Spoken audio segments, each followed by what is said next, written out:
There we are. There we are. Well, welcome.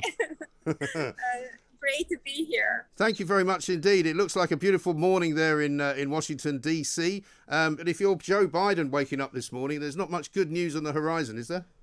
Exactly. It's a very bad week and great morning for President Joe Biden. His agenda is a Jeopardy. Last night, he was not able to pass his infrastructure bill because he has a big conflict within his party, between the progressives and the moderates. And this is a self-inflicted legislative crisis the Democrats are now facing because they cannot agree over 3.5 trillion spending bill progressives want to push forward.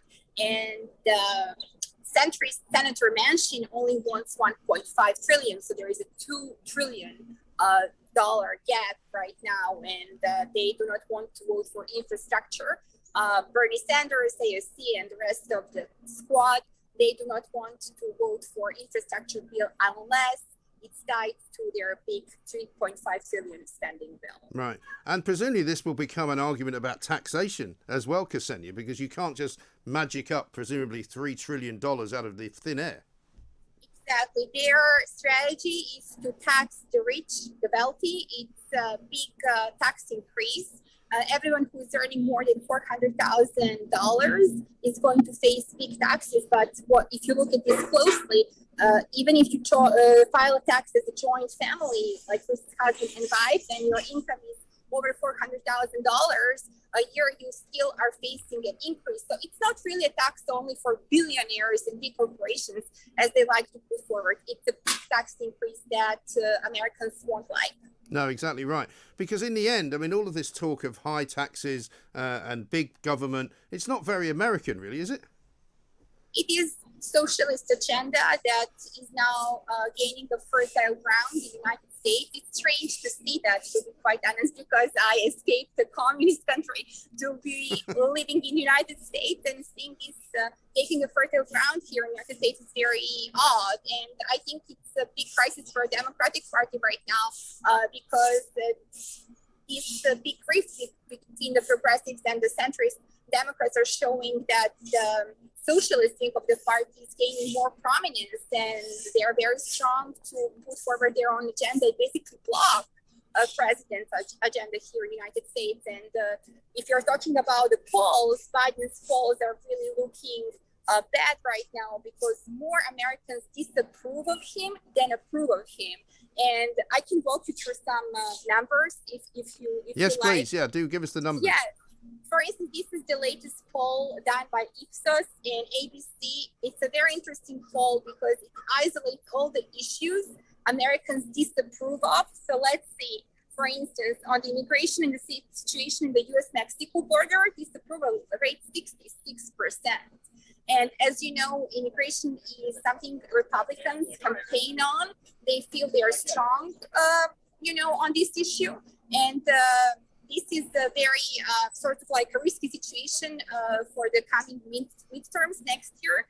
So the other issue they strongly disapprove Biden on is gun violence, 60%, then crime, 55%, and Afghanistan, of course, 61%. But what's very interesting, in addition to this national poll, there is the one coming out of Iowa, where only 31% approve of President Biden. And as you know, Iowa is very important for the Democrats. And the general wisdom says if you're a president of the state and your approval in Iowa is less than 50%, you're not going to win the election, yes. Which is a big problem for the midterms because the Democrats were hoping to flip 2 seats in the House. And this is not going to happen because 61% in Iowa disapprove of Joe Biden's agenda. And they were hoping also to take the seat in the Senate of Chuck Grassley, who is 88-year Republican, but he has announced that he's running for an 8th term, believe it or not. So bad news all over the national and international agenda for President Biden. And of course, if this was a situation that was facing Donald Trump, you would have all sorts of people jumping up and down saying the president doesn't cooperate with Congress, he's being difficult, he's trying to push through his own agenda. But the media, I imagine, in America is not saying that. And no, they're not saying that because President Trump, when he was the president, he lacked experience, and his inability to pass his agenda over the finish line was, subscribed to his lack of experience. But Biden has a lot of experience, and he's still unable to, have his party agree on anything. So it's a big problem because considering how many years he has as a senator in Washington. No, of course. So what happens now with this bill? If it's stuck and there's stalemate, does the government shut down like it does and it has done in the past so many times? So last night, they avoided basically shutdown narrowly. So the American government has funding until December 3rd. So Biden was able to sign the legislation so the funding continues, but it's still basically looming over the American horizon. So it is possible. What is going to happen is uncertain because I'm unclear how they intend to reach the $2 trillion disagreement between the progressives and the centrist Democrats. So today is Friday. It's still uncertain if President Biden is going to spend the weekend here at the White House or he is going to go to Delaware or Camp David, where he usually spends a weekend. So he is going to continue talking. Jen Psaki told me that they are hoping that they're going to work, to bring the disagreeing side closer and make an agreement. And I would imagine that some kind of agreement they are going to achieve. But this is all bad news for the Democrats because the progressives, in my view, are taking over. Yes, exactly right. And so as far as the squad goes and the AOCs of this world, I mean, I don't know whether she's been to any very expensive galas this week, like she did the other week. But are they gaining more power, do you think, in Congress, or are they losing their grip a little bit?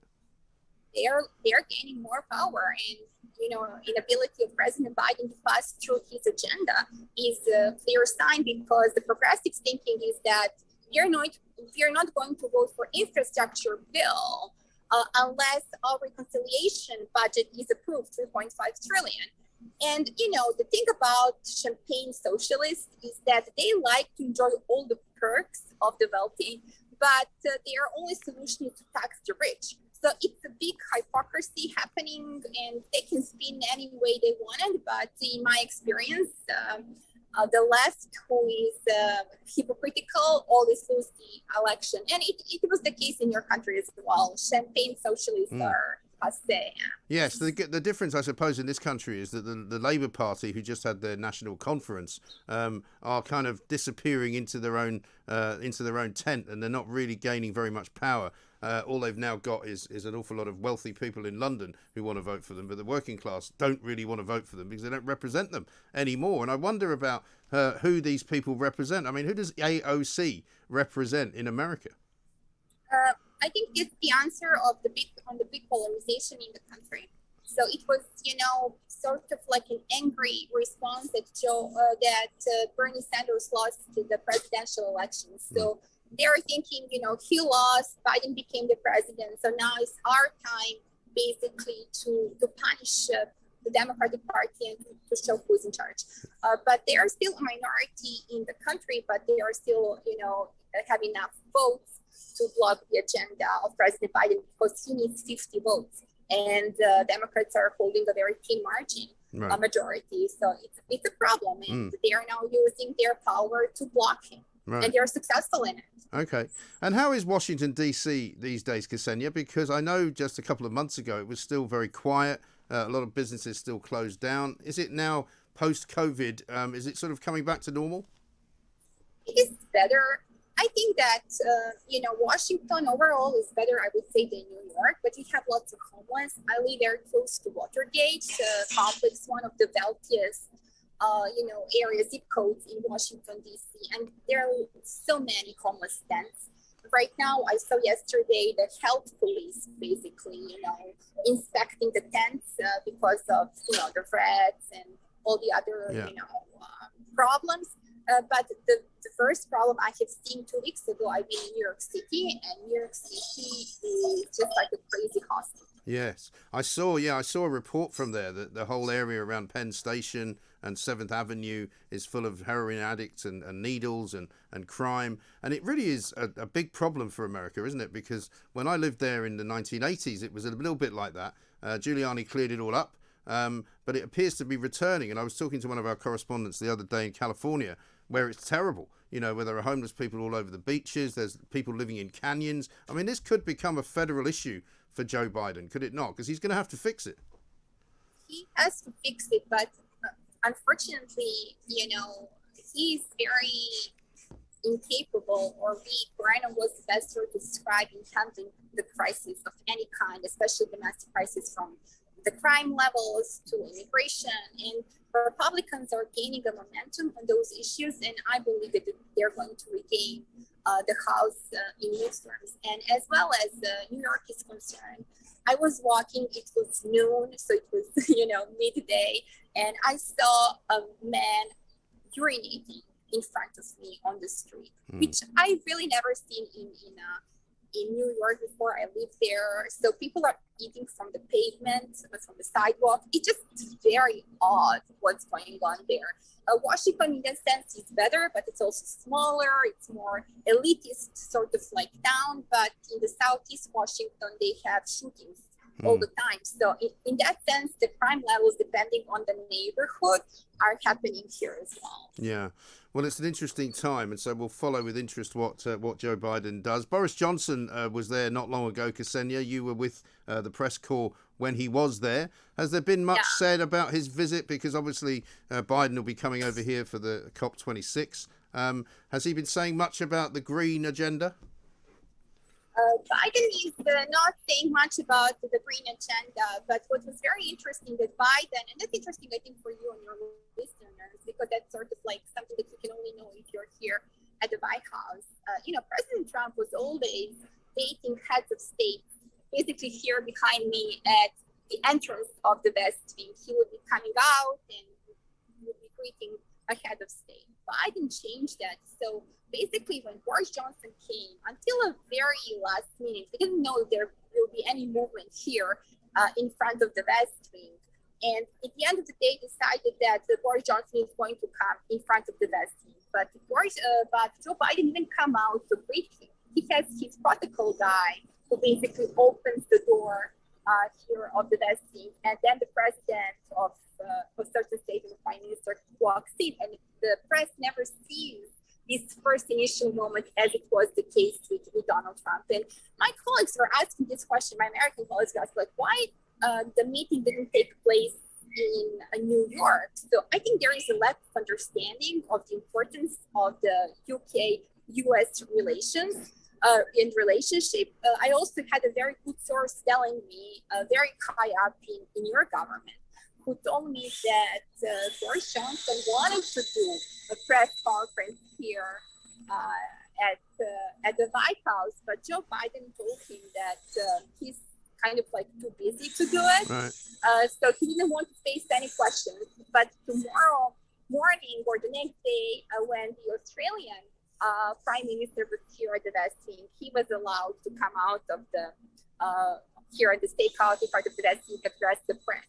So I would say that Joe Biden was a little bit, intimidated of Boris Johnson, and in my view, the fact that he basically dared to open the floor up for questions in the Oval Office, sort of like showed what the freedom of press means, and that he still is a journalist at heart, George Boris Yes. Johnson. I mean, I guess the trouble is you can't really tell what he's going to say next, and that is part of the problem.